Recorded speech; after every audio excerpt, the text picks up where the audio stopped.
بسم اللہ الرحمن الرحیم رب اشرح لی صدری ویسر لی امری واحلل عقدۃ من لسانی یفقہوا قولی.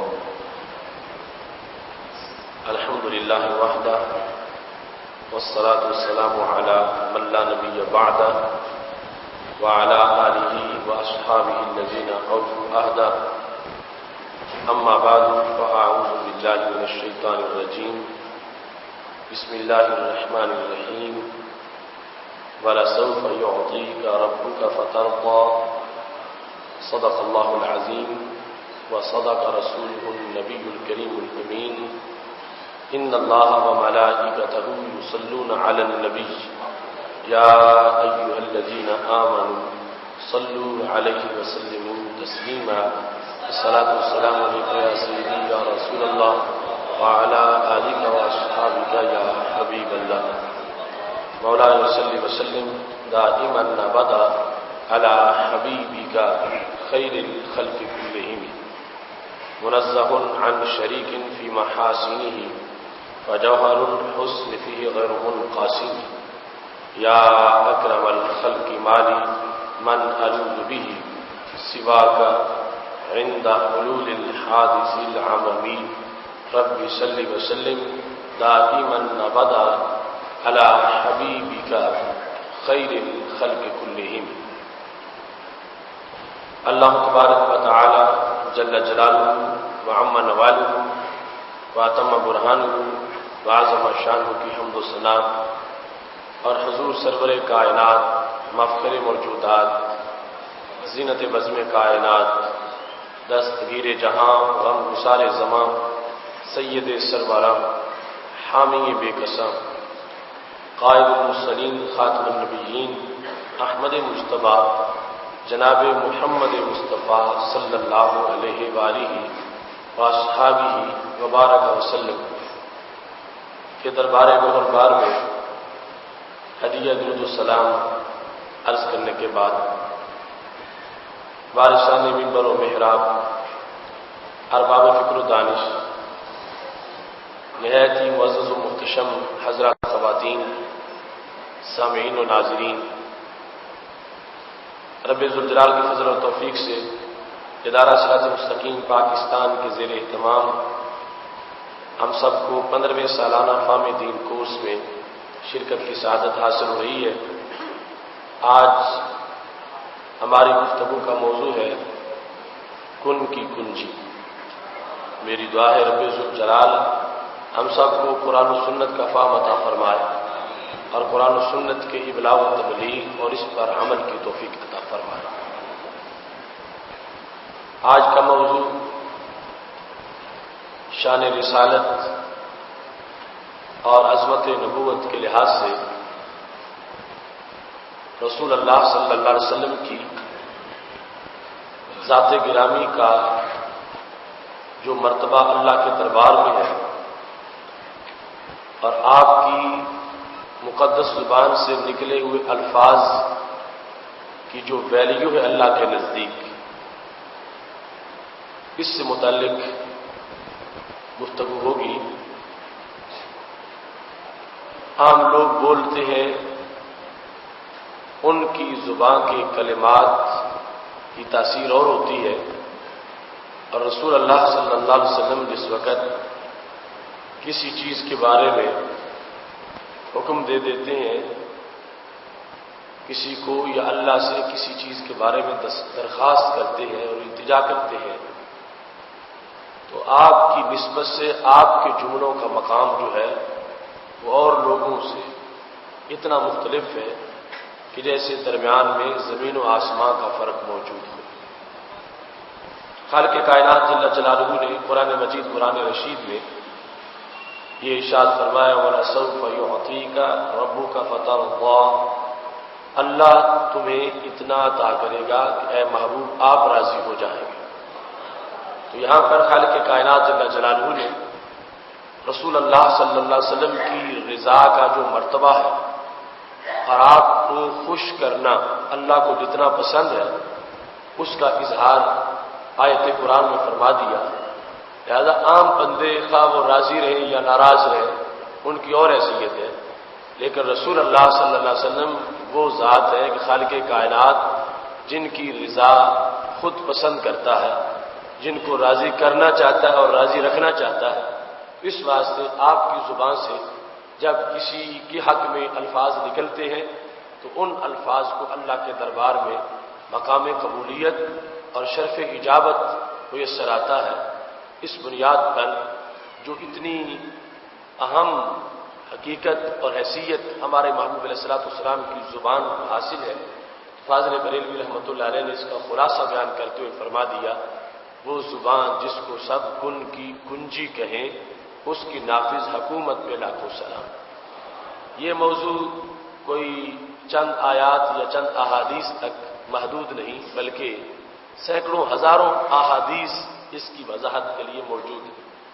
آج کے موضوع میں صرف اختصار سے چند حوالہ جات جو ہے اس سلسلہ میں عرض کروں گا کہ رب ذوالجلال نے ہمارے محبوب علیہ السلام کو شان یکتائی عطا فرمائی ہے، اور ان انفرادی امور میں سے یہ بھی ہے کہ آپ کی زبان کے الفاظ کو بے مثال بنایا ہے، اس لحاظ سے بھی کہ عام لوگوں کے الفاظ کی وہ ویلیو اللہ کے دربار میں نہیں ہے جو ویلیو رب ذوالجلال نے ہمارے محبوب علیہ السلام کے الفاظ کو عطا فرمائی ہے۔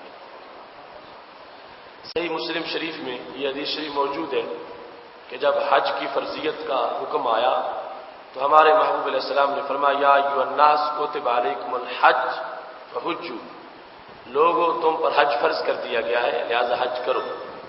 تو حضرت اقرع بن حابس رضی اللہ تعالیٰ عنہ نے نبی علیہ الصلوۃ والسلام سے متعدد بار پوچھا، کیا حج زندگی میں ایک سال فرض ہے یا ہر سال فرض ہے؟ تو تیسری بار ہمارے محبوب علیہ الصلوۃ والسلام نے یہ فرمایا، لو قلت نعم لوجبت ولما استطعتم، اگر میں نے ہاں کہا تو ہر سال ہی فرض ہو جائے گا مگر تم سے کرنا مشکل ہو۔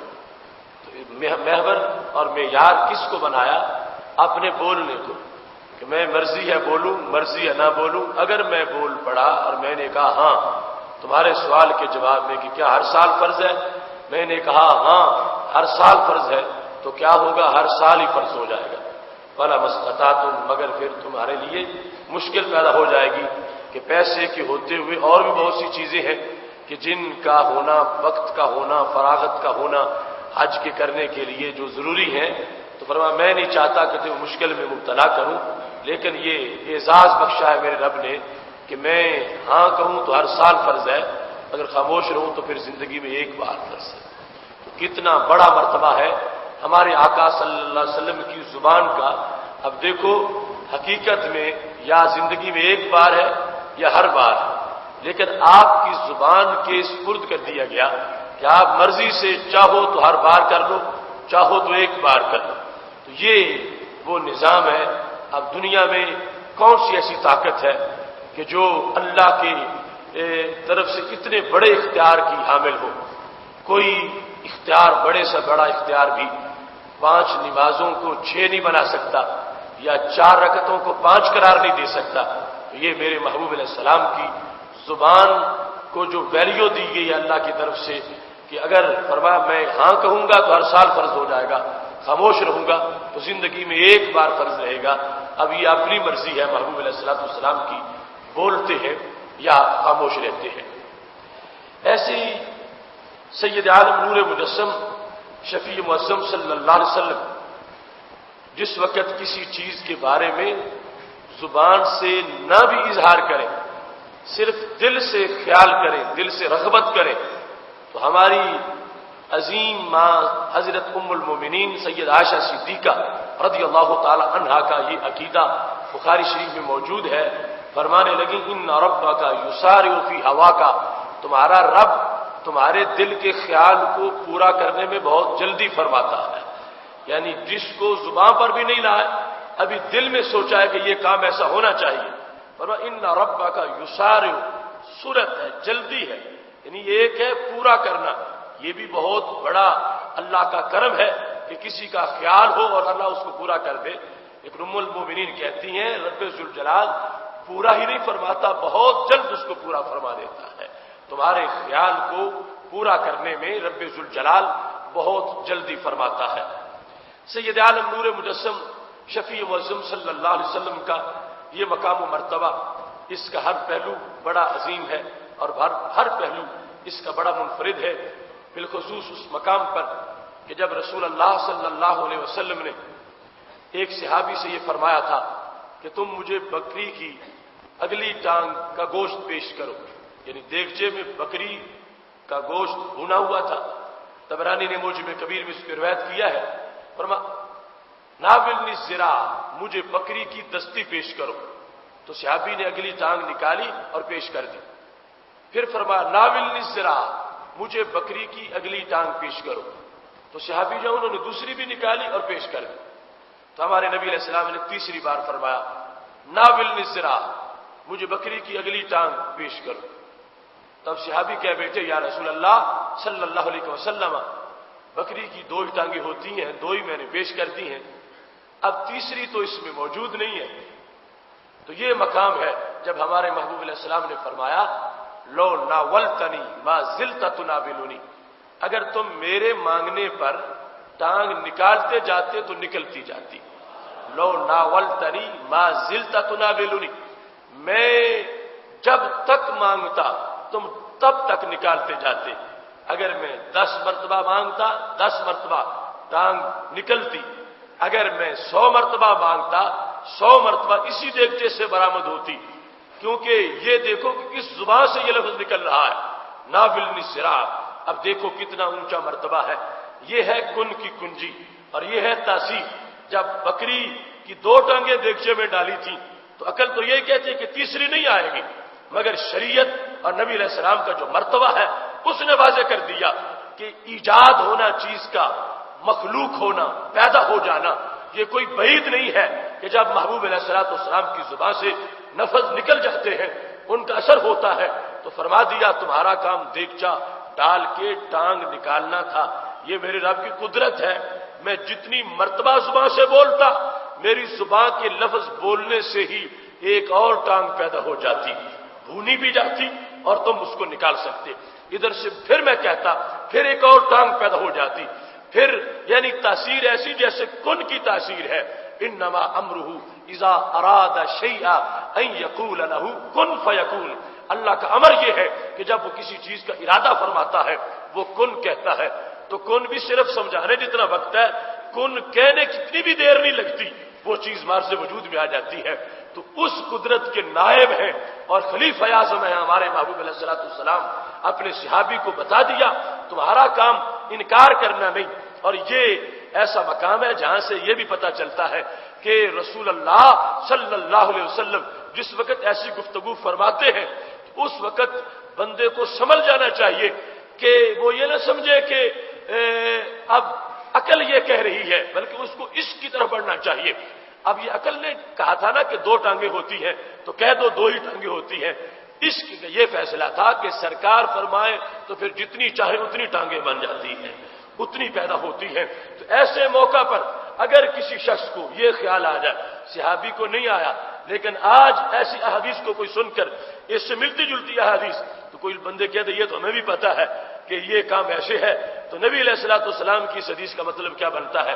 مثال کے طور پر آج کا کوئی بندہ یہ بویلا شروع کر دے کہ ہمارے محبوب علیہ السلام کو معاذ اللہ یہ پتہ نہیں کہ ٹانگیں کتنی ہوتی ہیں بکری کی، کہ 2 ہوتی ہیں اور آپ تیسری بھی مانگ رہے ہیں، تو یہ اس کے ایمان کا جنازہ نکل جائے گا کہ نبی علیہ السلام کو یہ پتہ ہے یقیناً، مگر آپ کے لفظ بولنے کی حکمت کچھ اور ہے۔ آپ یہ بتانا چاہتے ہیں کہ رب ذوالجلال نے میری زبان کو مقام کتنا عطا فرمایا ہے، وہ اور زبانیں ہیں کہ جن کی الفاظ فضا میں تحلیل ہو جاتے ہیں اور ان کی کوئی قدر و قیمت نہیں ہوتی، فرمایا ہمارے لفظوں پر نظام قدرت متحرک ہو جاتا ہے۔ وہ بکری کا گوشت کوئی مدت اور مہینوں کے بعد جو بڑھتا ہے اور جو بنتا ہے، فرمایا یہ محبوب علیہ السلام کی زبان کا کمال ہے، یہ فرماتے ہیں فوراً سب کچھ تیار بھی ہوتا ہے، روسٹ بھی ہوتا ہے اور چمچہ ڈالنے تک سب کچھ مکمل تیار ہو چکا ہوتا ہے۔ محتشم سامعین حضرات، اس مقام پر سید عالم نور مجسم شفیع معظم صلی اللہ علیہ وسلم کے جو فرامین ہیں ان کی ایک ایک فرمان کی لذت دوسرے سے بالکل جدا اور بالکل نرالی ہے۔ کنز الاموال میں یہ حدیث بھی موجود ہے کہ جب امام مظلوم اور خلیفہ ثالث حضرت عثمان غنی رضی اللہ تعالی عنہ اپنے گھر میں محصور تھے اور باغیوں نے محاصرہ کیا ہوا تھا، تو آخری دن جو تھا ان کی زندگی کا، اس دن صبح جس وقت ان کے پاس ایک صحابی ملنے گئے تو انہوں نے ان سے یہ کہا کہ دیکھو میرے گھر کے روشن دان کی طرف، یہ روشن دان آج اس سے میں نے عجیب نظارہ رات کو دیکھا ہے، اس روشن دان کو دیکھو، فإن رسول اللہ صلی اللہ علیہ وسلم اشرف منہا اللیلہ، آج کی رات اس روشن دان سے نبی علیہ الصلوۃ والسلام نے مجھے جھانک کے دیکھا ہے، یعنی آگے جھک کے میری طرف میرے گھر میں دیکھا ہے۔ محبوب علیہ السلام کا وصال ہو چکا ہے، خلیفہ ثالث مسند خلافت پر ہے اور آخری یوم ہے ان کی زندگی کا۔ اتنا زمانہ نبی علیہ السلام کی خلافت کو گزر چکا ہے، وصال کو گزر چکا ہے اتنے سال، اور حضرت صدیق اکبر کی خلافت، حضرت فاروق اعظم کی خلافت، حضرت عثمان غنی رضی اللہ تعالیٰ عنہ کی خلافت، یہ تینوں خلافتوں کا عہد گزر کیا ہے، آخری دن ہے حضرت عثمان غنی رضی اللہ تعالیٰ عنہ کی خلافت کا۔ تو کہتے ہیں دیکھو اس کی طرف کیا نظر آتا ہے، اس سے کہنے لگے اس رات، آج رات میں نے اسی جگہ سے دیکھا کہ رسول اللہ صلی اللہ علیہ وسلم میری طرف نظر کرم فرما رہے تھے، اور دیکھ کے مجھے کہا یا عثمان حاصرو کا، اے عثمان آپ کو ان لوگوں نے معصور کر دیا، آپ کے پانی کو بند کر دیا؟ تو میں نے کہا نعم، ہاں میرا پانی بند ہو چکا ہے۔ فَأَدْلَا لِي مِنْهَا دلوا، کہتے ہیں نبی علیہ السلام نے یہاں سے ڈول پانی کا نیچے لٹکایا، میں نے اس پانی کا ڈول کو پکڑا، فشربت منہ، میں نے پیا۔ کہتے ہیں یہاں تک آجے دو بردہ علی کبدی، میرے کلیجے میں اب بھی ٹھنڈک محسوس ہو رہی ہے، رات کو پانی پیا تھا اب بھی وہ ٹھنڈک مجھے اپنے اندر محسوس ہو رہی ہے۔ موضوع سے متعلق اگلی بات ہے بطور خاص، کہتے ہیں میرے محبوب علیہ الصلوۃ والسلام نے جب مجھے پانی پلا دیا تو اس کے بعد فرمایا عثمان تمہیں محصور ہوئے کئی دن ہو گئے ہیں، آج میں تیرا فیصلہ کرنے آ گیا ہوں، میں تمہیں 2 چانس دیتا ہوں، مرضی ہے تمہاری، جو چاہو ان میں سے اپنے لیے پسند کر لو۔ کیا ہے؟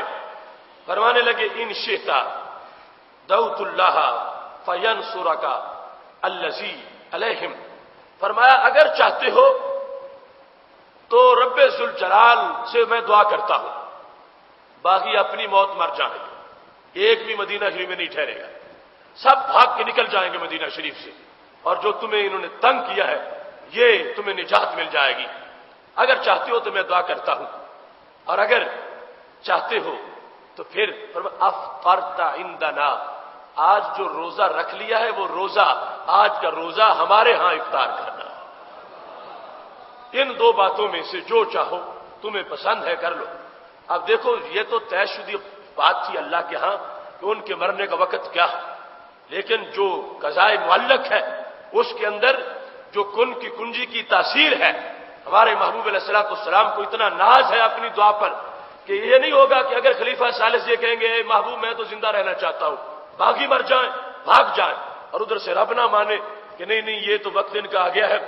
اتنا اطمینان ہے محبوب علیہ السلام کو اپنے جملوں پر، فرمانے لگے مرضی ہے تو میں دعا کرتا ہوں، دعا سے مراد کیا ہے کہ یقینی دعا جو قبول ہو جائے وہ کرتا ہوں، باغی بھاگ جائیں گے، اور اگر نہیں رہنا چاہتے ویسے ہی دنیا میں تنگ آ چکے ہو تو پھر آج کا روزہ میرے ہاں افطار کرنا۔ 2 باتیں نبی علیہ الصلوۃ والسلام نے حضرت عثمان غنی رضی اللہ تعالیٰ عنہ کے سامنے رکھ دیں، تو پوچھنے والے نے پوچھا ماذا اخترتا، عثمان پھر آپ کو 2 رستے بتائے گئے تھے، آپ نے کس چیز کو پسند کیا، کیا زندگی مانگی ہے مزید یا پھر شہادت کا ارادہ کر لیا ہے، آپ نے کس چیز کو پسند کیا؟ چونکہ مرضی آپ کی ہے، آپ پر چھوڑ دیا گیا، آپ کو جو چاہیے نبی علیہ السلام کی زبان وہ عطا کرنے والی ہے، اس زبان کی تاثیر ہے کہ فیصلہ جو تم چاہو گے تمہارے حق میں ہو جائے گا۔ تو حضرت عثمان غنی رضی اللہ تعالیٰ عنہ کہنے لگے اخترت الفطر عندہ، میں نے یہ پسند کیا ہے کہ محبوب روزہ آپ کے ہاں آ کے افطار کروں گا، یہ صبح کے وقت حضرت عبداللہ رضی اللہ تعالیٰ عنہ سے گفتگو ہو گئی حضرت عثمان غنی رضی اللہ تعالیٰ عنہ کی. تو حضرت عبداللہ کہنے لگے مجھے پتا چل گیا پھر امیر المومنین کی زندگی کا آج آخری دن ہے, یہ یوم شہادت ہے. اور ویسے ہی ہوا. تو یہ سید عالم نور مجسم شفیع معظم صلی اللہ علیہ وسلم کے جملوں کی تاثیر ہے. اس انداز کا اثر ہر جملے میں موجود ہے. جس جہت سے دیکھتے ہو انسان کا دل یہ گواہی دیتا ہے کہ واقعی رب ذوالجلال نے اپنے محبوب علیہ الصلوۃ والسلام کو کن کی کنجی کی وہ حیثیت عطا فرمائی ہے جس بارے میں جو کلام فرماتے ہیں رب ذوالجلال کے دربار میں ویلیو بڑی ہے. ہر جملے کی رب ذوالجلال اس کی قدر کرتا ہے اور خالق کائنات ہر بات کو پورا فرما دیتا ہے. بخاری شریف میں موجود ہے اور صحیح مسلم میں کہ نبی علیہ الصلوۃ والسلام کو قریش مکہ نے بڑا ستایا تھا. بالخصوص وہ دن جب نبی علیہ الصلوۃ والسلام نماز پڑھ رہے تھے تو اونٹنی کی بچے دانی لا کر انہوں نے دونوں کندھوں کے درمیان رکھ دی اور محبوب علیہ السلام کو بڑی کوفت ہوئی کہ کعبہ ہے, اللہ کے دربار میں حاضر ہوں, نماز پڑھ رہا ہوں, ان نکموں نے کمینوں نے اتنی گندی چیز میرے کندھوں پہ لا کے رکھ دی ہے. جب سلام پھیرا تو سلام پھیرنے کے بعد نبی رحمت نے چند بول دیے.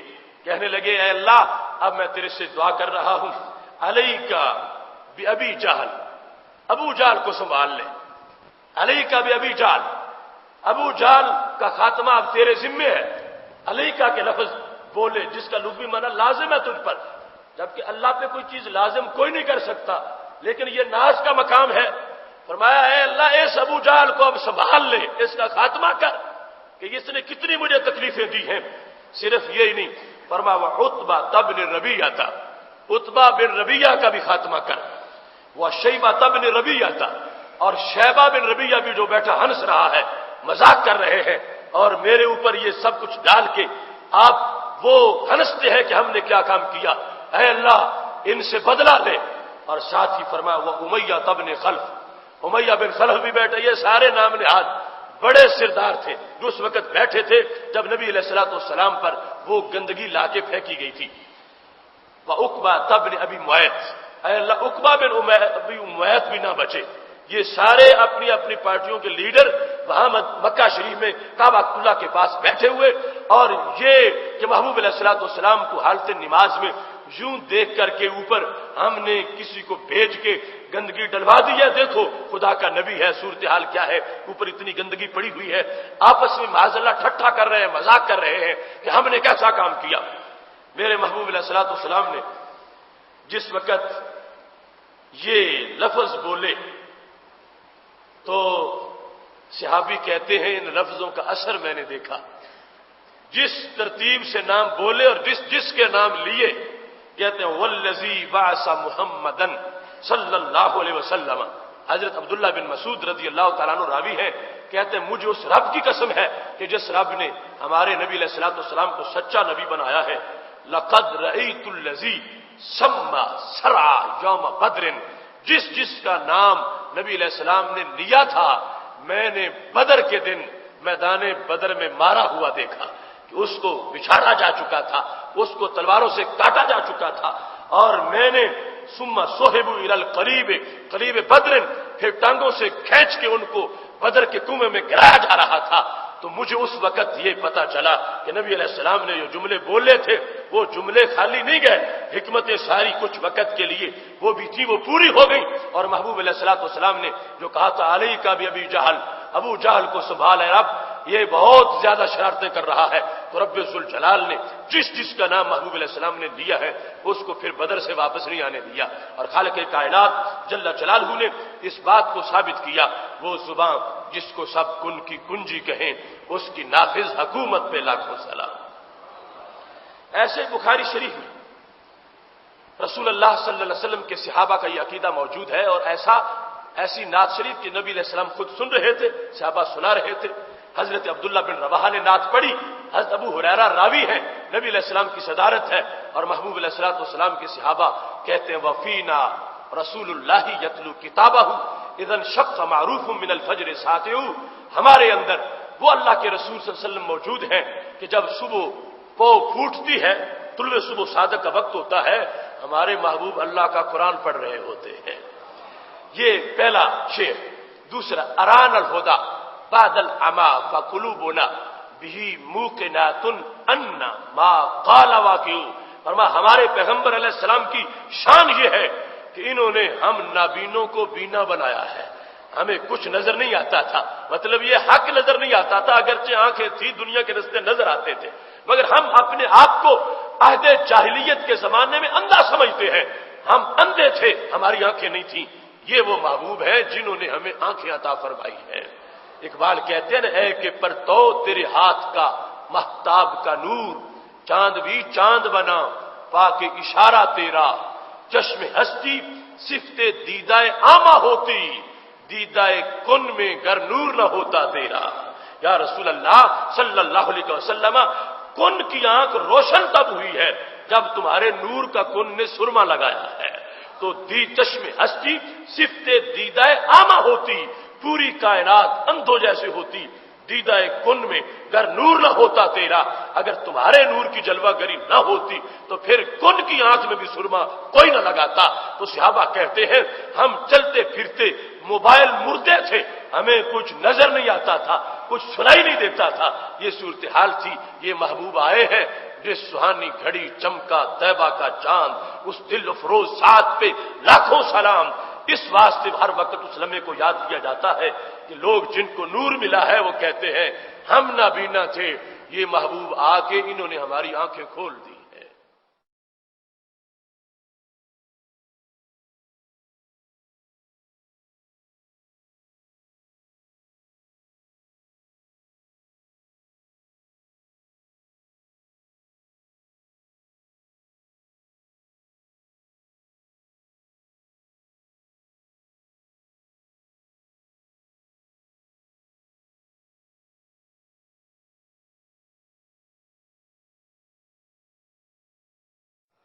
اگلا مصرع جو چوتھا مصرع وہ موضوع کی دلیل ہے. وہ کیا ہے؟ کہتے ہیں فقلوبنا بہ موقنات، ہمارے دلوں کو یہ پورا یقین ہے. لفظ یقین بولا کس چیز کا؟ ان ما قال واقع، کہ آپ کی زبان سے جو نکلتا ہے وہ ہو کے رہتا ہے. قلوبنا بہ موقنات. عربی زبان میں لفظ کا بڑا اعتبار ہوتا ہے. ایک ہوتا ہے شک، ایک ہوتا ہے وہم، ایک ہوتا ہے ظن، لیکن ایک ہوتا ہے یقین. یقین جو ہے وہ اعلیٰ درجے کا علم ہے، اور یقین بہت بڑی تصدیق کو کہا جاتا ہے. صحابہ یہ نہیں کہتے کہ ہمیں گمان ہے یا ہمیں خیال ہے، ہمارا وہم ہے یا ہمیں لگتا ایسے ہے کہ جو بولنے پورا ہو جاتا ہے. لگتا ایسا ہے، ایسا نہیں کہا. فرمایا نہیں، نہ وہم ہے، نہ گمان ہے، نہ شک ہے، ہمیں تو یقین ہے کہ ان کا کوئی بول بھی خالی نہیں جاتا، جو زبان سے نکلتا ہے وہ ہو کے رہتا ہے. قلوبنا بہ موقنات ان ما قال واقع. واقع کا لفظ تو آپ جانتے ہو کہ یہ چیز واقع ہو گئی، ثابت ہو گئی. تو کہنے لگے ما قال، ما عموم کے لیے ہے کہ جو بھی کہیں، جب کہیں، صبح کو، رات کو، دن کو، شام کو، جو کہیں کسی اپنے کے بارے میں یا پرائے کے بارے میں، وہ رغبت کی بات ہو یا رہبت کی بات ہو، فرمایا جو کہہ دے کسی کو مٹانے کے لیے یا کسی کو سنوارنے کے لیے. صحابہ کہتے ایسا کبھی نہیں ہوا کہ سرکار فرما دے اور ادھر قدرت متحرک نہ ہو. فرمایا ان کی زبان سے لفظ نکلتا ہے، اللہ کی ذات اس کو پورا فرما دیتی ہے. یہ صحیح بخاری شریف میں ہے.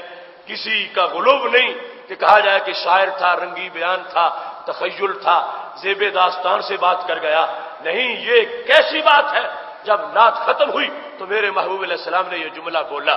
صحابہ کو کہا میرے صحابہ، یہ تمہارا بھائی جو میری نعت پڑھ رہا تھا تم سن رہے تھے، اور یہ کہہ رہا تھا کہ میرے نبی وہ ہیں کہ جن کی زبان کا بولا ہوا لفظ رائے گا نہیں جاتا، جو بھی کہیں وہ ہو جاتا ہے. فرمانے لگے میرے صحابہ ان اخاکم لا یقول الرفثا، تمہارے بھائی نے جھوٹ نہیں بولا، سچ بیان کیا ہے. یعنی یہ بخاری شریف میں صداقت بھی موجود ہے.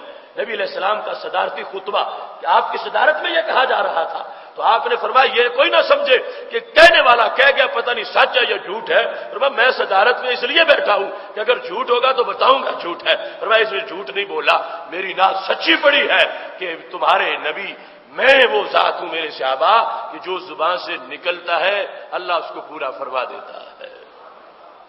ایسے ہی کن کی کنجی کا انداز حضرت حسان بن ثابت رضی اللہ تعالی عنہ جس وقت نعت شریف پڑھنے لگے، اور نعت شریف کے یہ اشعار حدیث ام معبد میں بھی موجود ہیں، کیا کہتے ہیں؟ نبی یوں یرا ما لا یری الناس حولہ ویتلو کتاب اللہ فی کل مشہد فإن قال فی یوم مقالۃ غائب فتصدیقها فی سہوۃ اليوم او غدی۔ وہ انداز حضرت حسان بن ثابت رضی اللہ تعالیٰ عنہ کا پہلے سے ابن رواحہ سے ملتا جلتا انداز ہے۔ پہلے شعر میں کیا بتایا؟ نبی یوں یرا ما لا یری الناس حولہ، ہمارے نبی وہ دیکھتے ہیں جو لوگوں کو نظر نہیں آتا۔ نبی یوں یرا، ہمارے نبی صلی اللہ علیہ وسلم دیکھتے ہیں، ما وہ لا یری الناس حولہ، جو لوگوں کی لاکھوں آنکھوں کو بھی نظر نہیں آتا، اس اکیلی آنکھ کو نظر آتا ہے۔ نبی یوں یرا ما لا یری الناس حولہ، ہمارے نبی علیہ الصلوۃ والسلام وہ دیکھتے ہیں جو ارد گرد کے ماحول میں لوگوں کو نظر نہیں آتا۔ وَيَتْلُو کتاب اللہ فی کل مشہد، فرمایا ان کا مقام یہ ہے، کوئی محفل ہو ہی نہیں سکتا کہ وہ تلاوت قرآن سے خالی رہ جائے، جہاں بیٹھتے ہیں قرآن ضرور پڑھتے ہیں۔ یتلو کتاب اللہ فی کل مشہد، مشہد کہتے ہیں محفل کو، جہاں کچھ لوگ بیٹھے ہیں، مجمع لگا ہوا ہے، 5 ہے 5000 ہے، وہ مشہد ہے۔ فرمایا ہمارے محبوب علیہ الصلوۃ والسلام جس محفل میں ہوں قرآن سے پیار اتنا فرماتے ہیں کہ کچھ نہ کچھ حصہ ضرور پڑھ دیتے ہیں، اس کی تبلیغ کر دیتے ہیں، اس کا پیغام لوگوں کو دیتے ہیں۔ اور یہ سبق بھی ہے ہمارا کہ ہم یہ نعت کا حصہ اس کو بھی تو سمجھیں کہ محبوب علیہ الصلوۃ والسلام یہ نعت اپنی سن رہے ہیں، اور یہ نعت حضرت حسان سنا رہے ہیں کہ ہمارے نبی وہ نبی ہیں کہ جو ارد گرد کی ہر چیز کو دیکھتے ہیں، اور اتنا قرآن پڑھتے ہیں، اتنا سناتے ہیں، اتنا قرآن کی تقریر کرتے ہیں، اتنی قرآن کی تبلیغ کرتے ہیں کہ جہاں 2 بندے ہوں ان کو بھی قرآن سناتے ہیں، جہاں 10 ہوں ان سے بھی قرآن کی بات کرتے ہیں۔ یعنی اس قدر ذوق اور درد ہے قرآن مجید کو پہنچانے کا۔ اور پھر اگلا شعر فرمایا فَإِنْ قَالَ فِي يَوْمٍ مَقَالَةَ غَائِبٍ، اگر آج، یوم کا معنی ہے آج، غائب مقالہ کا معنی ہے بات، اگر آج کوئی غیب کی خبر دے دے کہ ایسا ہوگا، یہ ہو جائے گا، کسی کو کہے تو مطمئن رہ تیرا کام ہو گیا، فَإِنْ قَالَ فِي يَوْمٍ مَقَالَةَ غَائِبٍ، اگر آج کے دن کوئی غیب کی خبر دے دے اس لمحے کے بعد اب ہو جائے گا تیرا کام، تو وہ کب ہوتا ہے، کتنی دیر میں ہوتا ہے، کتنے مہینے لگتے ہیں، کتنے سال لگتے ہیں؟ حضرت حسان بن ثابت کہنے لگے نہ کوئی مہینہ لگتا ہے نہ کوئی سال لگتا ہے، فَتَصْدِيقُهَا فِي سَهْوَةِ الْيَوْمِ أَوْ غَدٍ، فرمایا یا تو وہ کام آج ہی ہو جاتا ہے یا کل صبح ہو جاتا ہے۔ فَتَصْدِيقُهَا فِي سَهْوَةِ الْيَوْمِ أَوْ غَدٍ، آج ہی کہا تو آج پورا۔ یعنی یہ کچھ امور ایسے ہیں اور کچھ میں وہ انداز ہے کہ زبان بول کے چپ ہوتی ہے، مراد پوری ہو جاتی ہے۔ اور صحابہ کرام علیہم رضوان جو عمومی انداز ہے ہمارے محبوب علیہ الصلوۃ والسلام کی زبان کا، اس زبان کو کتنا سلام پیش کرتے ہیں۔ یہ عقیدے نعت میں اور یہ بیان نعت کے اور یہ تبلیغیں صحابہ کی ہیں۔ اللہ کا فضل ہے، کتنے لوگ ہیں جنہوں نے یہ بات سنی پہلی مرتبہ ہوگی، مگر خدا کی قسم ان کا دل اس سے پہلے بھی یہ ایمان ضرور رکھتا ہوگا، دل میں یہ کیفیت ضرور ہوگی کہ ہمارے محبوب علیہ السلام بول دے تو کام ضرور ہوتا ہے، فرما دے تو بات پوری ہوتی ہے، آج کہہ دے ہو جائے گا تو کل ہو جاتا ہے۔ اور اللہ تعالیٰ نے ان کو یہ شان دی ہے کہ ان کو یہ ساری چیزیں نظر آتی ہیں۔ اس بنیاد پر اہل سنت ہونا کتنی بڑی عظمت ہے کہ وہ جو سفر طے کر کے بڑی دور کے بعد جا کے کسی نے پڑھنا تھا، بزرگوں کے کوششوں کی وجہ سے اور اسلاف کے ان مشقتوں کی وجہ سے جو انہوں نے اٹھائی ہے، ہمیں اپنی ماؤں کے دودھ میں ایسا عقیدہ ملا ہے کہ جو جا کے بخاری میں بعد میں پڑھنا تھا، مسلم شریف میں بعد میں پڑھنا تھا، جو جا کے ہزاروں حدیث کو کھنگالنے کے بعد جن چیزوں کا پتہ چلنا تھا، رب ذوالجلال نے سنی ماحول کی برکت میں ہمیں ہماری ماؤں کے دودھ میں وہ عقیدے عطا فرما دی ہے۔ محترم سامعین حضرات، ایسے ہی سید عالم نور مجسم شفیع معظم صلی اللہ علیہ وسلم کی اس زبان کی جو تحصیل اور رکن کی کنجی کا انداز ہے، اس کا منظر بدر میں بھی یوں نظر آیا۔ جس وقت فوجیں آمنے سامنے آ گئیں اور جنگ ہونے لگی، ابھی فوجیں تیار ہیں اس انداز میں کہ پہنچ گئے ہیں دونوں گروپ وہاں پہ اور اگلے دن جنگ ہونی ہے، تو میرے محبوب علیہ الصلوۃ والسلام نے اپنے چند صحابہ کو ساتھ لیا اور اس کے بعد زمین پہ نشان لگانے شروع کر دیے، کیونکہ ادھر 313 ہے اور ادھر بہت زیادہ ہے۔ محبوب علیہ الصلوۃ والسلام صحابہ کو حوصلہ دینا چاہتے ہیں، اور یہ بہت بڑا اعجاز بھی تھا۔ زمین پہ نشان لگاتے ہیں اور کہتے کیا ہے؟ اس مقام پر حضرت انس بن مالک رضی اللہ تعالی عنہ حدیث بیان کرتے ہیں، کہتے ہیں ان رسول اللہ صلی اللہ علیہ وسلم کان یرینا مسارع اہل بدر بالامس۔ نبی علیہ الصلوۃ والسلام نے کافروں کے مرنے کی جگہیں جنگ سے ایک دن پہلے ہمیں بیان فرما دی تھی۔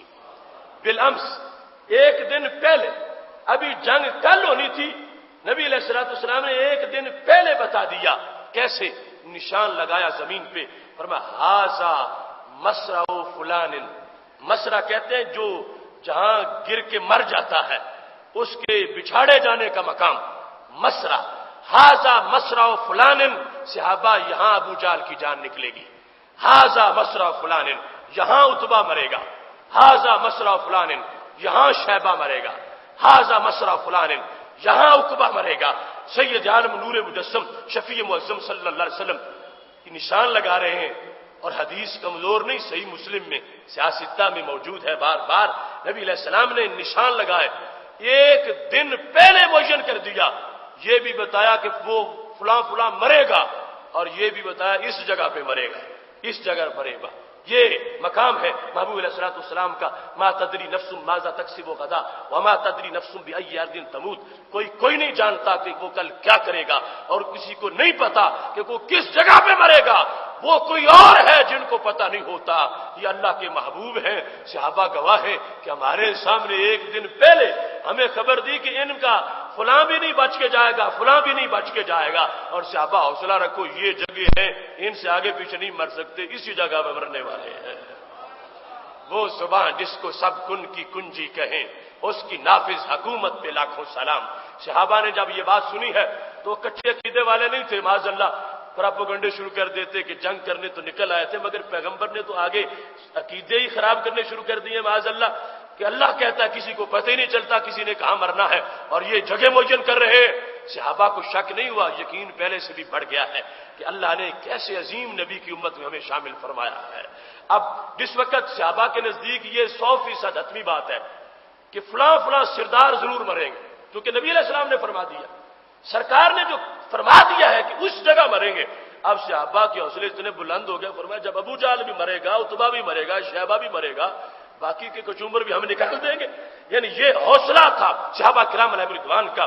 اب جس وقت جنگ شروع ہو گئی تو صحابہ کا یقین ضرور تھا، مگر بعد والوں کو بھی بتانا تھا کہ ہوا پھر کیا، لہذا اس طرف بطور خاص کچھ صحابہ نے توجہ رکھی کہ مریں گے تو یہ بھی دیکھنا ہے کہ کیا اس جگہ پہ مرتے ہیں یا انچ آگے پیچھے مرتے ہیں۔ جہاں نبی علیہ السلام نے نشان لگایا تھا ابو جہل کا، ابو جہل اس کو کراس کر کے آگے نکل جاتا ہے یا پیچھے مرتا ہے یا عین اسی جگہ پہ مرتا ہے۔ صحابہ کرام علیہ رضوان کہتے ہیں ہم نے یہ بھی دیکھا، اور بالخصوص اس شخص نے دیکھا کہ جن کو اشدہم فی امر اللہ عمر، وہ حضرت عمر جو تھوڑا سا بھی کوئی معاملہ نرم نہیں ہونے دیتے، وہ عمر اس بات پر گواہ بن گئے۔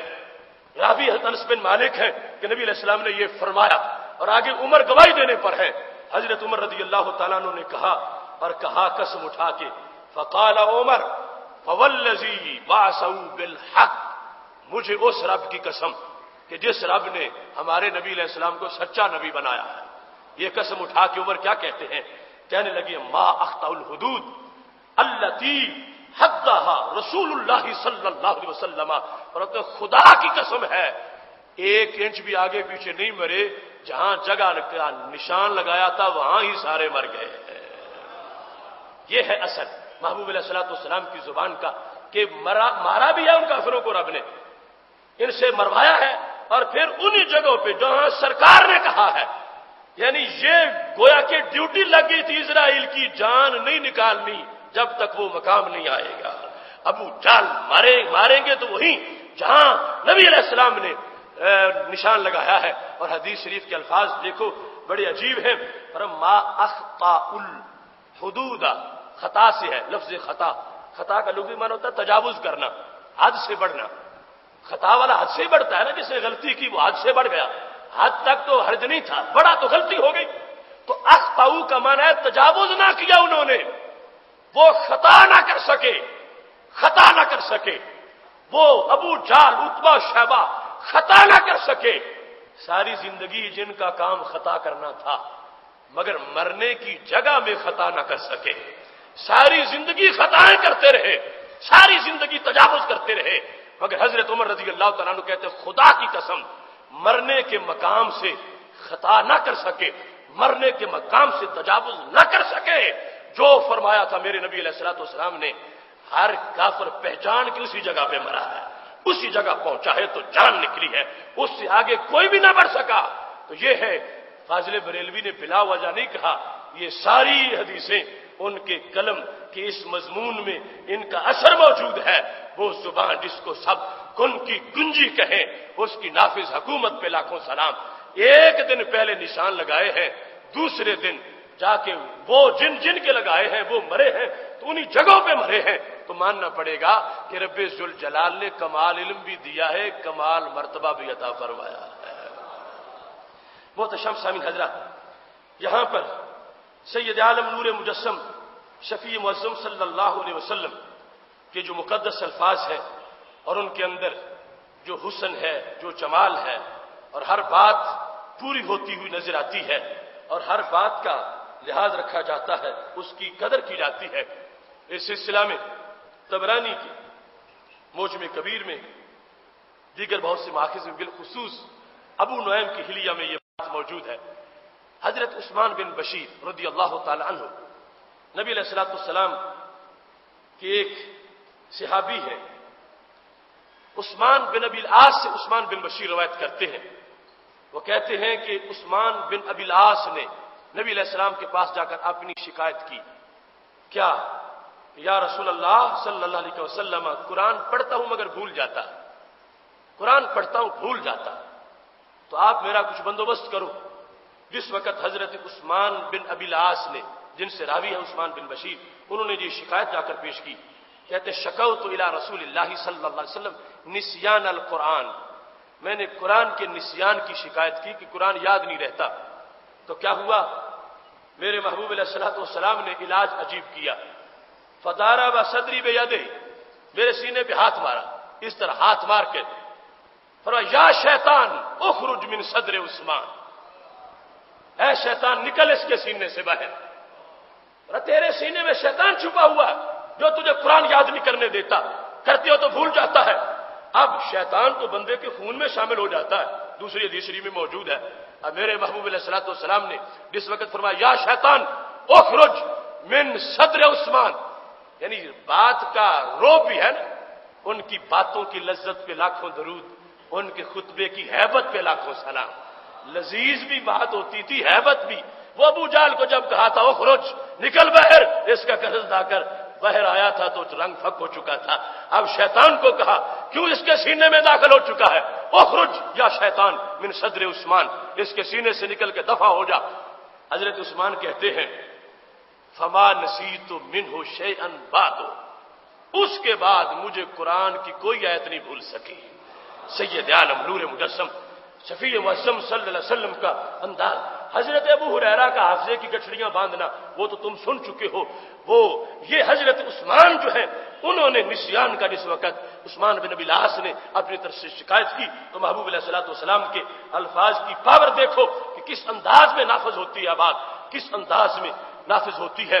کہتے ہیں صرف قرآن ہی نہیں، اس کے بعد اور کوئی چیز جس چیز کے لیے میں ارادہ کرتا ہوں کہ یاد رہے پھر وہ یاد ہی رہتی ہے، اور بالخصوص قرآن مجید کے لحاظ سے یہ بیان کر دیا کہ جب میں ارادہ کر لیتا ہوں کہ یہ آیت یاد کر لوں، یہ سورت یاد کر لوں، اس کے بعد وہ مجھے بھولتی نہیں ہے۔ نبی علیہ السلام کے لفظوں میں اللہ نے اتنا اثر عطا فرمایا ہے۔ محترم سامعین حضرات، پاک محبوب علیہ الصلوۃ والسلام کا یہ انداز جہاں بانی جو رب ذوالجلال نے تاثیر عطا کی ہے آپ کے ایک ایک لفظ کو، یہ حدیث صحیح کا ایک بہت بڑا ذخیرہ اس گواہی کے ساتھ معمول ہے۔ بالخصوص ایک دن جب رسول اللہ صلی اللہ علیہ وسلم تشریف فرما تھے اور شکایات موصول ہوئیں، شکایات تھیں معاشرے کی کہ فلاں جگہ چوری ہو گئی ہے، فلاں علاقے میں یہ ہو گیا ہے، چونکہ ابھی قریب قریب اسلام اور دور دور کچھ پیغام پہنچا ہے اور ہر طرح کے لوگ زمانے میں موجود تھے۔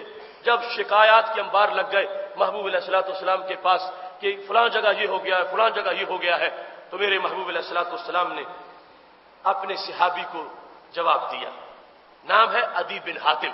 حضرت عدی بن حاتم نے آ کر کہا کہ فلاں علاقہ جو عرب کا فلاں کونا ہے، اس سلسلے میں وہاں یہ گڑبڑ ہو رہی ہے، وہاں ایسے حالات ہو چکے ہیں، ایسے حالات ہیں محبوب، آپ کی رحمت کی وہاں ضرورت ہے۔ جس طرح یہ شکایات اس طرح کی حالات کی انہوں نے کی تو نبی علیہ الصلوۃ والسلام یہ آگے اس کا حل بیان کرتے ہیں۔ عدی بن حاتم موجود ہے، ایک شخص نے آ کر شکایت کی، نبی علیہ الصلوۃ والسلام اس کے جواب میں کچھ ارشاد فرماتے ہیں۔ حضرت عدی سے خطاب کر کے فرمایا، حل رأیت الحیرہ، ہیرا ہا کے ساتھ، کیا ہیرا کی سلطنت تم نے دیکھی ہے؟ ہیرا کی سلطنت، انہوں نے کہا لم ارہا، میں نے نہیں دیکھی، ہیرا کی سلطنت میں نے نہیں دیکھی، کیونکہ یہ ایک دور مقام تھا مدینہ شریف سے۔ بندہ ناچیز کو یہ سعادت حاصل ہے کہ میں نے ہیرا کی سلطنت جا کے دیکھی، وہ کھنڈرات دیکھے ہیں، صرف اس حدیث کو سمجھنے کے لیے کہ محبوب علیہ السلام مدینہ شریف میں تشریف فرما تھے اور ہیرا کی سلطنت کا حوالہ دیا تھا۔ یہ عراق کا بارڈر ار جو ہے اس سے آگے اندر جانے کے بعد کوفہ کے قرب و جوار میں یہ اس سے تھوڑا دور وہ سلطنت ہے، اور یہ اس وقت کا علاقہ، اس کے ساتھ مثالی یعنی اس وقت کے نامی گرامی ڈاکو اس علاقے میں موجود تھے۔ میرے محبوب علیہ السلام نے فرمایا عدی ہیرا کی سلطنت دیکھی ہے؟ کہنے لگے یا رسول اللہ صلی اللہ علیہ وسلم میں نے نہیں دیکھی، لم ارہا وقد انبئت عنہا، دیکھی نہیں مگر میں سمجھتا ہوں، ذکر کرتے ہیں لوگ کہ ہیرا کی سلطنت ہے، اس کی خبر مجھے پہنچی ہے۔ جیسے اب کتنے لوگ ہیں جنہوں نے بغداد شریف نہیں دیکھا مگر مانتے ہیں دنیا میں بغداد شریف ہے، کہ خبر اس کی پہنچی ہے کہ ایسا شہر ہے۔ ایسے ہی فرمایا عدی کہنے لگے کہ میں نے دیکھا نہیں مگر میں جانتا ہوں، مجھے بتایا گیا ہے کہ ایسی سلطنت موجود ہے۔ تو میرے محبوب علیہ الصلوۃ والسلام نے فرمایا فَإِن طَالَتْ بِكَ حَيَاتٌ، اگر تیری زندگی لمبی ہوئی، اگر تیری زندگی لمبی ہوئی، لَتَرَيَنَّ الزَّيْنَةَ تَرْتَحِلُ مِنْ حِيرَةَ حَتَّى تَطُوفَ بِالْكَعْبَةِ لَا تَخَافُ أَحَدًا إِلَّا اللَّهَ، اگر تیری زندگی لمبی ہوئی تو دیکھو گے میرے دین کی برکتیں اتنی عام ہو جائیں گی، اتنا عدل آ جائے گا، یہ سارے ڈاکو لٹیرے مٹ جائیں گے، میری ہدایت کے زیر اثر کے آگے پارسا بن جائیں گے۔ فرمایا اگر تمہاری زندگی ہوئی، دور کی بات نہیں کرتا، تمہاری زندگی کے اندر اندر اتنا انقلاب آ جائے گا کہ ہیرا سے زینہ چلے گی۔ زینہ اس عورت کو کہتے ہیں جو اونٹ پہ بیٹھی ہوئی ہو، اس حالت میں اس کو زینہ کہتے ہیں، اونٹ کے ہودج میں۔ فرمایا اکیلی بیٹھی ہوگی، ہیرا سے چلے گی اور مکہ شریف جائے گی، اکیلی ہوگی۔ فرمایا اس کو رب کے سوا کسی کا ڈر نہیں ہوگا۔ یہ رستے کی ساری خرابیاں جو تم بیان کر رہے ہو، یہ میرے دین کی برکت سے سب کچھ بگاڑ ختم ہو چکا ہوگا، اور اتنی اصلاح ہوگی کہ وہاں سے عورت چلے گی، اکیلی ہوگی، تطوف بالکعبہ، وہ کعبے کا طواف کرے گی تو اس کو کوئی خطرہ نہیں ہوگا۔ کہتے ہیں میں نے اپنے دل میں سوچا، حدیث کہتے ہیں میں نے دل میں سوچا، فیما بینی و بین نفسی، زبان پر نہیں، میں نے دل میں سوچا، فَأَيْنَ دُعَارُ طَيْ، وہ طئی قبیلے کے ڈاکو کدھر مر جائیں گے پھر، جنہوں نے سارے شہر ظلم سے بھر رکھے ہیں، وہ فسادی، وہ لٹیرے جو کسی کو گزرنے نہیں دیتے۔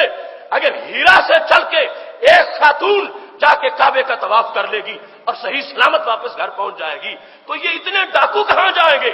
جس وقت کہتے ہیں میں نے اپنے دل میں یہ سوچا تو نبی علیہ الصلوۃ والسلام کے فرمان سے جو سرکار کی خبر تھی مجھے تسکین ہوئی کہ جو سرکار نے فرما دیا ہے اگرچہ قرآن اس کے خلاف ہے مگر یہ بات ہو کے رہے گی۔ اور یہ یاد رکھیں کوئی بھی ایسے صحابی نہیں ہے کہ جن کو نبی علیہ السلام یہ فرمائے اگر تیری زندگی لمبی ہوئی تو دیکھنا، جس کو اگر سے بھی کہا ہے اس کی زندگی ضرور لمبی ہوئی ہے۔ اگر تیری زندگی لمبی ہوگی تو دیکھنا کیسا انقلاب آئے گا۔ اس دین کے جو بیج میں نے بوئے ہیں اس پر آگے بہار آنے والی ہے، یہ سارا بگاڑ جو ہے وہ ختم ہو جائے گا۔ تو اس پر رسول اللہ صلی اللہ علیہ وسلم نے یہ جس وقت فرمایا، پھر دوسری مرتبہ فرمایا لئن طالت بک حیات، اگر تم زندہ رہو گے لتفتحن کنوز کسریٰ، تو کسریٰ کے خزانے کھولے جائیں گے۔ کسریٰ نے جو بہت کچھ دبایا ہوا ہے اور اس وقت کی سپر پاور تھی وہ لوگوں کے لحاظ سے، اور یہ جملہ بولنا بھی بڑا مشکل تھا کہ کسریٰ بھی تہو بالا ہو جائے گا اور کسریٰ کی حکومت کی اینٹ سے اینٹ بچ جائے گی، یہ جملہ بولنا بھی سخت تھا، اتنا کنٹرول تھا پورے فارس پر کسریٰ کا۔ لیکن میرے محبوب علیہ السلام نے فرمایا زیادہ دور نہیں عدی تیری زندگی کے اندر تو دیکھے گا کہ تیرے سامنے کسریٰ کے خزانے میرے صحابہ کھولیں گے اور ان کو راہ حق میں دے دیا جائے گا۔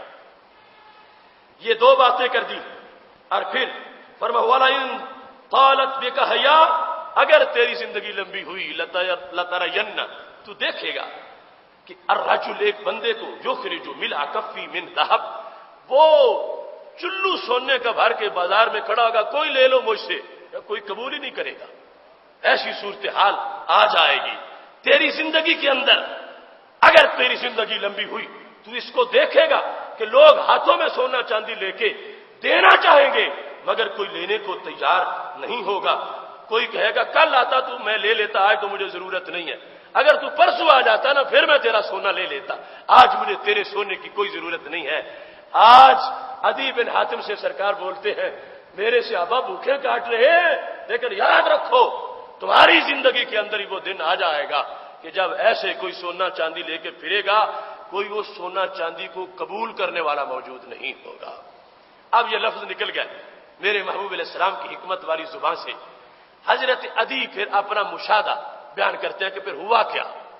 حضرت عدی رضی اللہ تعالی عنہ یہ بات بیان کرتے ہیں، اور یہ سب کچھ بخاری شریف میں موجود ہے۔ میرے محبوب علیہ السلام کے صحابی اپنے ایمان کا سوز اور لذت محسوس کرتے ہوئے اپنے دور کے مسلمانوں کو بتاتے ہیں، یعنی جو تابعین پاس ہیں ان کو، جو صحابہ بڑی عمر والے ہیں ان کو بڑے مزے لے لے کے یہ باتیں کرتے ہیں۔ کہتے ہیں میں پاس بیٹھا تھا اور ایک بندہ شکایتیں کر رہا تھا، یہ ہو گیا ہے وہ ہو گیا ہے، تو میرے محبوب علیہ السلام نے بات کی تھی، لوگوں سن لو کتنی سچی باتیں کرتے ہیں اور جو فرماتے ہیں وہ ہوتا کیسے ہے، ان کے لفظوں کا اثر کتنا ہے اور لفظوں کی تاثیر کتنی ہے۔ کہنے لگے کہ سن لو میں نے جو کچھ سنا تھا رسول اللہ صلی اللہ علیہ وسلم سے میں اس کو دیکھ رہا ہوں۔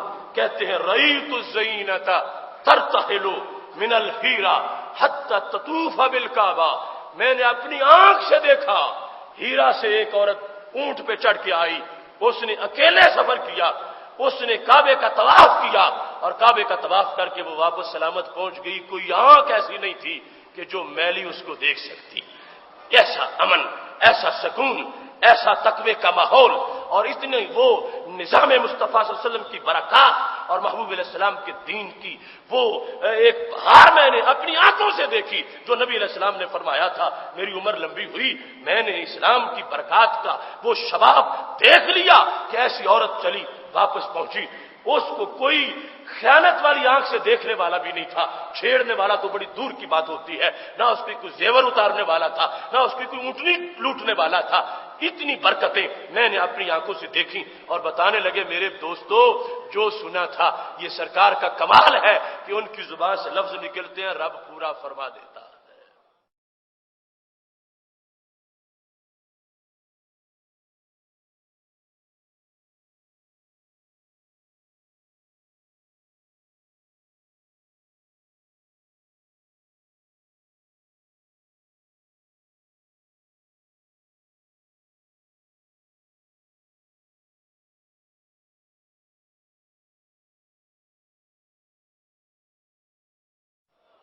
پھر کہنے لگے دوسرا فرمایا تھا کہ تمہارے سامنے کسریٰ کے خزانے کھلے۔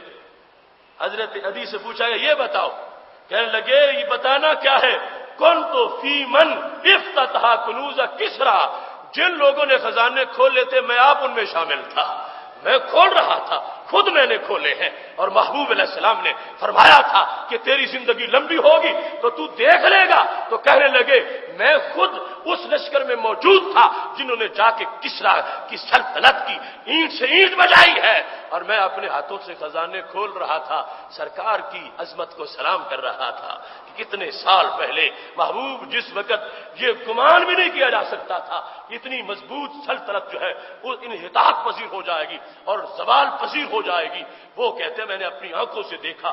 یہ انداز ہے میرے محبوب علیہ الصلوۃ والسلام کی زبان کا، وہ زبان جس کو سب کن کی کنجی کہیں، اس کی نافذ حکومت پہ لاکھوں سلام۔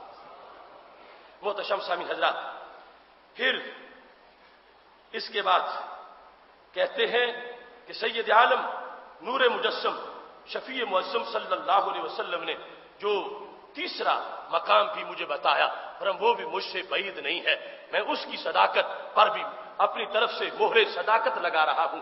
یہ سید عالم نور مجسم شفیع معظم صلی اللہ علیہ وسلم کی زبان کے الفاظ ہیں۔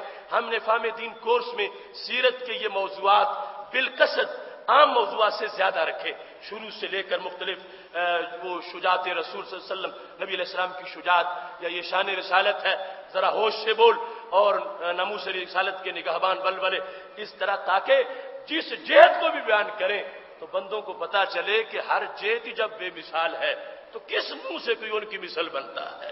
ان کی زبان کے جملوں کے برابر کسی کا جملہ نہیں، ان کی بات جیسی کسی کی بات نہیں، ان کی شجاعت جیسی کسی کی شجاعت نہیں، ان کے جمال جیسا کسی کا جمال نہیں، ان کے دل کے خیال جیسا کسی کا خیال نہیں، تو پھر کس لحاظ سے کوئی ان کی مثل بنتا ہے۔ یہ سارے موضوعات اس یقین کی مزید روشنی کے لیے جو ہمیں بچپن سے میسر ہے کہ ہمارے محبوب علیہ السلام کی مثل کائنات میں کوئی نہیں، اگر ہزار احادیث کو کھنگالا تو بار بار یہی نشان نظر آئے، اللہ کی سرتبہ قدم شان ہے یہ، انسان ہی انسان، وہ انسان ہے یہ، قرآن تو ایمان بتاتا ہے انہیں، ایمان یہ کہتا ہے میری جان ہے یہ۔ اس موضوع پر سینکڑوں احادیث ہیں، لیکن آج کا موضوع کیونکہ سینکڑوں اگر 4 گھنٹے بھی بیان کریں گے تو وہ بیان نہیں ہوں گی، اور ساتھ انٹرنیٹ کے سوالوں کا وعدہ بھی کیا تھا، اور آج یہ سوالوں کے جواب کی آخری نشست ہے، اس میں انٹرنیٹ کے سوالات کے جوابات ابھی دیے جائیں گے۔ یہ سوال ہے کہ کینیڈا سے جاوید صاحب نے پوچھا ہے کہ ہم کینیڈا میں رہتے ہیں، کیا یہاں بینک سے قرض لے کر مکان خریدا جا سکتا ہے؟ کیا مسلمان کافر کو سود دے سکتے ہیں؟ کچھ علماء اس طرح کی اجازت دے رہے ہیں، تو آپ اس سلسلہ میں رہنمائی فرمائیں۔ دارالحرب میں سود کے جواز کا قول ہے، مگر اس صورتحال میں ایک مسلمان سود ادا کر رہا ہے کفار کو، اور پھر یہ موجودہ صورتحال میں جو لوگ اپنی مرضی سے دارالاسلام چھوڑ کے دارالحرب میں چلے جاتے ہیں روزگار کی خاطر، یہ خود ایک بہت بڑا ایسا عمل ہے کہ جس کے جواز پر بہت زیادہ سوچنا پڑے گا کہ آخر دارالاسلام کو چھوڑ کر، پہلے تو یہ ہوتا تھا نا بندے دارالکفر چھوڑ کے دارالاسلام میں آ جاتے تھے کہ ہم زندگی اسلام کے مطابق گزاریں گے، خواہ بھوکے رہ کے گزار لیں۔ اب بندے کمائی کے لیے دارالاسلام کو چھوڑ کے دارالحرب میں چلے جاتے ہیں، تو اس واسطے وہ مسئلہ جو ہے وہ اصل میں ان مجبور لوگوں کے لیے ہے کہ جو اصل میں دارالحرب میں تھے اور ان کے لیے ایسی صورتحال بن گئی، اور پھر مسلمان اپنی طرف سے ادا کر رہا ہے، ان کو فائدہ پہنچا رہا ہے، تو میں سمجھتا ہوں کہ ایسا جائز نہیں ہے۔ اس مسئلے کا فرق جو ہے وہ ذہن میں اپنے محسوس کرنا چاہیے۔ ترمذی شریف میں ایک حدیث ہے کہ صحابہ نے شراب پی اور نماز کا وقت ہو گیا، تو اس کے بارے میں کہ آیت نازل ہوئی۔ اب یہ دیکھیں کہ جو چیز اللہ کی طرف سے حلال ہے اس کے استعمال میں جب رب نے پابندی نہیں لگائی اس پر کوئی تنقید نہیں ہے، کوئی اعتراض نہیں۔ حسن و قبا شریعت کا ہے، جب تک شراب حرام نہیں تھی تو اللہ کی طرف سے جو چیز حلال ہو اس پر کوئی تنقید نہیں ہے، کوئی اعتراض نہیں ہے۔ ہاں جب حرام ہو گئی تو پھر جو مٹکوں میں تھی وہ بھی انڈیل دی، ہر طرف جو پیالے میں ڈالی تھی پی جا رہی تھی دار انس میں، لیکن پتہ چل گیا فرمایا جو پیالے میں ڈالی ہے یہ بھی نہیں پیئیں گے، اب پھینک دی، سب انڈیل دی، اور یہ واضح کر دیا حکم رب کی ہے، مرضی ہے ہمیں پلائے، مرضی ہے حرام کر دے۔ اب وہ حرام ہو جانے کے بعد وہ اس کے جو تقاضے بن گئے خباثت کے اور اس طرح کی ساری چیزیں، ورنہ جو جنت میں وہ بھی تو شراب ہی ہے، لیکن وہ دنیا کی شراب جیسی نہیں ہے، اور پھر اس میں طہارت ہے۔ تو پتہ چلا کہ حرمت سے پہلے شراب کی حیثیت اور تھی، اس وقت کسی کا اس کے قریب جانا اس کا وہ انداز نہیں ہے جیسے آج روح میں کسی کو شرابی کہا جاتا ہے یا شراب کا لفظ استعمال کیا جاتا ہے۔ اس واسطے روایات میں جو ایسی باتیں آتی ہیں تو ان کو بڑے احتیاط سے بیان کرنے کی ضرورت ہے، اور یہ سوچنے کی ضرورت ہے کہ کوئی چیز حرام ہونے سے پہلے اس کی حیثیت کیا ہے، حرام ہونے کے بعد اس کی حیثیت کیا ہے۔ اس واسطے روایات میں ایسا موجود ہے، مگر یہ قابل اعتراض نہیں ہے کیونکہ اس کے بیان کا انداز محتاط ہو اور یہ وضاحت کر دی جائے، مجمع عام میں اس پر اسرار کی طرح کی باتیں نہ کی جائیں کہ لوگ کہیں کہ اچھے سے آباد شرابیں بھی پیتے تھے۔ ان کو بتایا جائے کہ زمانہ کون سا تھا، حالات کیسے تھے، اللہ کی طرف سے حکم کیسا تھا، تاکہ کسی کے ذہن میں ان مقدس شخصیات کے بارے میں تھوڑا سا غبار بھی پیدا نہ ہونے پائے۔ یہ وضاحت کرنا ضروری ہے، ورنہ پہلے وقت ایسا گزرا جب شراب حلال تھی، حرام نہیں تھی، تو ظاہر ہے کہ اللہ کی طرف سے اس کے استعمال پر کسی طرح کی کوئی پابندی نہیں تھی، بتدریج پھر اس شراب کو حرام قرار دیا گیا۔ یہ ارشد محمود خان صاحب لاہور سے انہوں نے سوال کیا کہ حضرت امام بخاری نے جو بخاری شریف لکھی ہے اس میں کل کتنی حدیثیں دونوں جلدوں میں موجود ہیں؟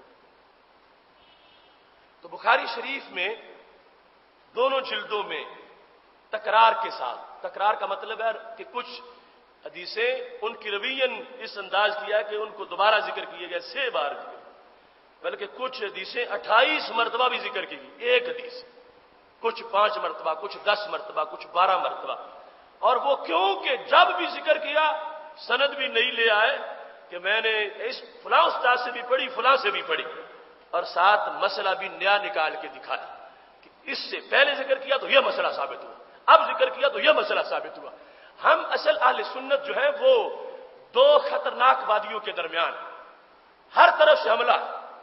اگر یہ کہیں گے کہ امام بخاری رحمت اللہ علیہ نے حدیثیں بار بار لکھی ہیں، ایک طبقہ ایسا ادھار کھائے بیٹھا ہے، وہ کہتا پھر بخاری کو آتی تھوڑی تھی اس لیے ایک ہی بار بار لکھتے رہے، وہ اس لحاظ سے اعتراض کرنے پہ تلے ہوئے اور امام بخاری کی علمی حیثیت کو پر جرا کرتے ہیں، اور کچھ دوسری طرف سے ہیں جو کہتے ہیں جو بخاری میں وہ صحیح ہے اور جو بخاری میں وہ صحیح نہیں ہے۔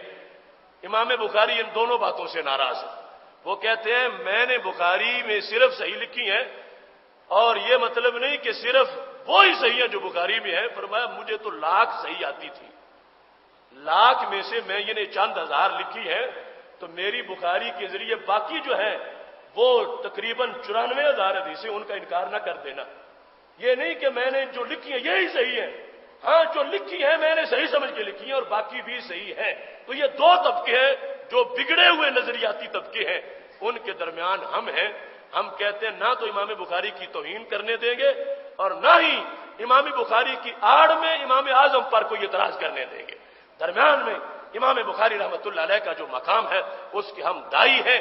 امام بخاری رحمت اللہ علیہ نے مطلقاً جو کل حدیثیں بخاری شریف میں لکھی ہیں ان کی تعداد 7,275 ہے، 7,000، لیکن ان میں تکرار والی بھی ہے، یعنی ایک حدیث ہی کئی بار آ گئی ہے۔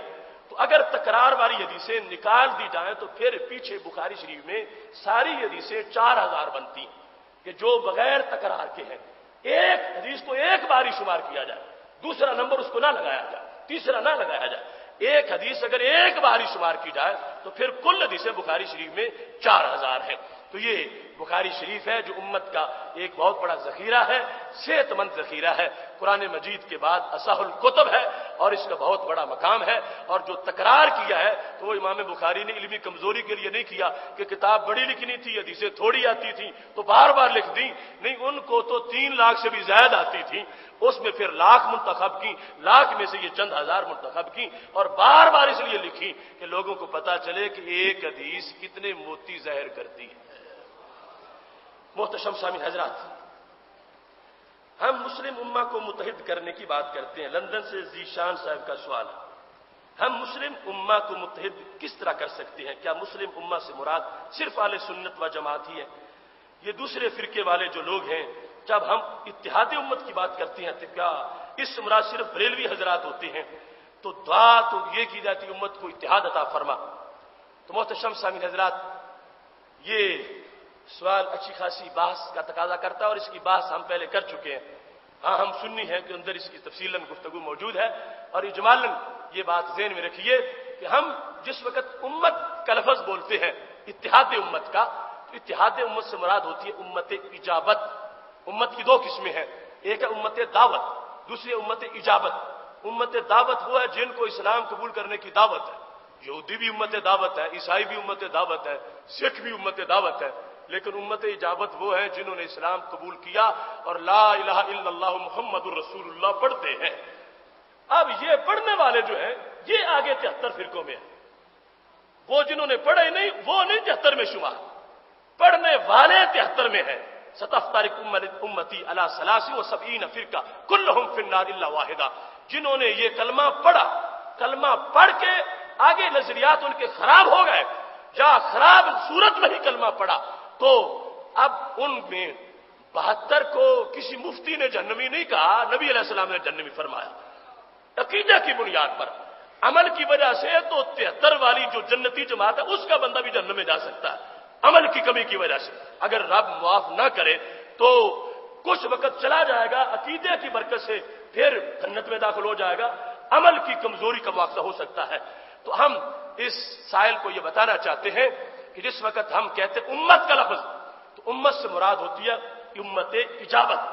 اور پھر جس وقت اتحاد کا معنی ہم بولتے ہیں کہ امت متحد ہو جائے، عالم اسلام کی اتحاد عطا فرما، تو ہماری یہ دعا ہوتی ہے اے اللہ گندے عقیدے والوں کو ستھرے عقیدے کی سمجھ عطا فرما، تاکہ ان کو پتہ چل جائے کہ کلمہ جو انہوں نے پڑھ لیا، اتنا لمبا فاصلہ طے کر کے اس امت اجابت میں داخل ہو چکے، ان کو اے اللہ جو مرکز اتحاد ہے اس کی پہچان عطا فرما.